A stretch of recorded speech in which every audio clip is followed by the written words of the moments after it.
Last kita melaksanakan upacara. Jangan dalam upacara itu nanti wah habis ini saya harus dapat ini. Dan seperti itu. Lakukanlah dengan tulus. Last channel full keluar dari hati nurani kita. Di dalam cerita Mahabharata juga dijelaskan sedikit tentang ini. Bagaimana Dewi Kunti itu keraguan-raguannya saat Dewi Durga minta salah satu putranya. Putra Dewi Kunti siapa? Siapa putra Dewi Kunti? Yudhishthira, Bima, dan Arjuna kan? Tapi keraguan-keraguan itu salah satulah yang dipersembahkan kepada Dewi Durga, yaitu Sahadewa, anak tirinya. Nah, dalam konsep keraguan-keraguan ini apa yang terjadi? Akhirnya Dewi Durga berubah wujud pada kala. Masuklah ke Dewi Drupadi oleh Dewi Kunti. Tapi kalau kita tahu Dewi Kunti itu di ibu yang sangat mulia. Kenapa seperti itu? Nah, karena itu tadi. Karena keraguan-keraguannya. Gitu Bapak Ibu Masyarakat. Akhirnya apa yang terjadi? Sahadewa karena berdasarkan niatnya ini untuk niatnya apapun beliau rela las gitu. Nah, karena las ini akhirnya turunlah di Utara Siwa masuk ke dalam diri Sahadewa. Akhirnya tidak bisa dimakan oleh Dewi Durga. Saat itu pun Dewi Durga berubah wujud menjadi Dewi yang sangat cantik yaitu Dewi Uma. Nah, inilah kelestarian itu harus benar-benar dilakukan dengan baik, dengan tulus ikhlas yang keluar dari diri Bapak Ibu Mas Dharma.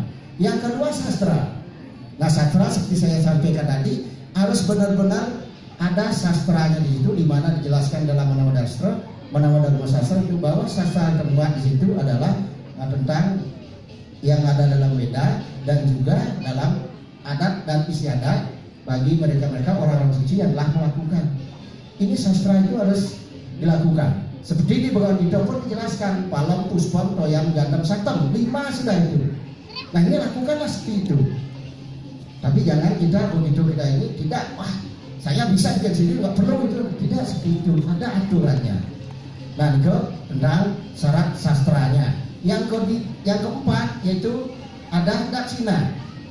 Daksina artinya apa yang kita lakukan hari ini, ritual yaitu perayaan dari Galungan juga piodalan, kewajiban ada yang namanya Trimanggalaniannya itu ada selinggih yang uput, ada sakti bandan yang buat bandannya, ada yang langkarya.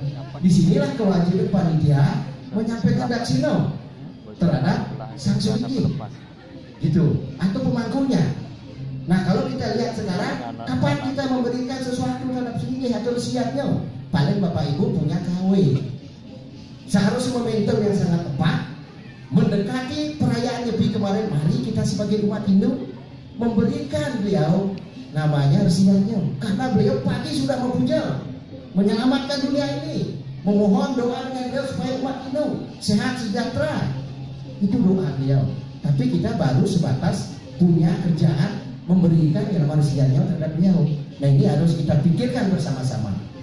Nah, Niko tadi tentang daksina. Dan yang satu yaitu yang kelima yaitu mantra. Tadi sudah diantar oleh beliau dari prosesi awal, ya prosesi awal dari ngalibijang dan dari menulis bersih-bersih sampai persembayangan ini harus ada syaratnya mantra, gitu. Karena kalau tidak mantra ini tidak sah upacara ini. Terus yang keenam ada anasewa. Anasewa ini adalah suatu jamuan. Wajib panitia memberi jamuan. Ampuro datang dari Tangerang jauh, mungkin jam 10 pun berangkat tadi sampai di sini belum boleh nabi niki kudak-kudak waduh boleh kan. Nah, nikilah di momentum ini yang dipakai anasewa persembahan. Itu makanya bos saya ngiring-ngiring pekulo saking Tangerang cendok darisan ampun disiap oleh panitia kan. Ikilah konsep menikah dan ada sewa persembahan. Tapi persembahan ini ampun memaksa juga tidak baik. Tidak baik kalau memaksa, mencor-coran campuran. Dan itu yang terakhir ada yang namanya nasmita. Artinya ini suatu upacara agama hendaknya tidak dilangsungkan karena kemewahan. Baru bapak mampu mewah di dunia, tidak juga bagus. Tapi kemewahan untuk mengagungkan hiasannya lagi dan berapi. Silahkan nikah dan. Nah, Diki juga dalam kemewahan nikah kita jangan selalu wah saya punya, tidak seperti itu. Sesuaikanlah dengan hal-hal yang baik untuk kita melakukan niatnya. Di sisi lain juga dijelaskan dalam kitab suci Bagaimana 44 Sloka 26, yaitu menyebutkan ini yang paling sangat sederhana. Siapapun yang sujud kepadaku dengan mempersembahkan setangkai daun, sekundung bunga, sebiji buahan atau setengah air, aku terima sebagai bakti persembahan dari orang-orang yang berarti suci. Nah, ini kita beragama sampai fleksibel, Pak. Jangan nanti bedek-bedek nyalahin sulingnya ngasih gini, tidak seperti itu. Malah sulingnya kita sudah astungkaro, sudah mulai memikirkan umatnya ke depan. Bagaimana kita 10 tahun ke depan ampun dipikirkan oleh beliau. Tapi winter masih yang niki, hal-hal niki dipakai.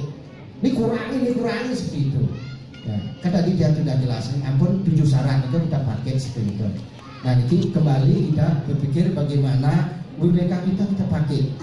Jangan sampai hal ini menjerumuskan kita. Dan harapan kita dari lihatnya semua ini, bagaimana sangat menyatu dengan Brahman atau kita sering sebut dengan Moksatam Jaga kita yang caiti dharma. Itulah tujuan kesejahteraan bagi umat Hindu.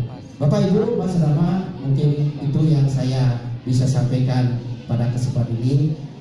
Saya secara pribadi mengucapkan selamat Hari Raya Galungan dan Kuningan, dan secara sebagai pembimbing masyarakat Hindu Provinsi DKI Singapura untuk tamat gitu kan, bikin tamat dia memberanikan diri menyampaikan sedikit tidak senang dengan Torma Sandi.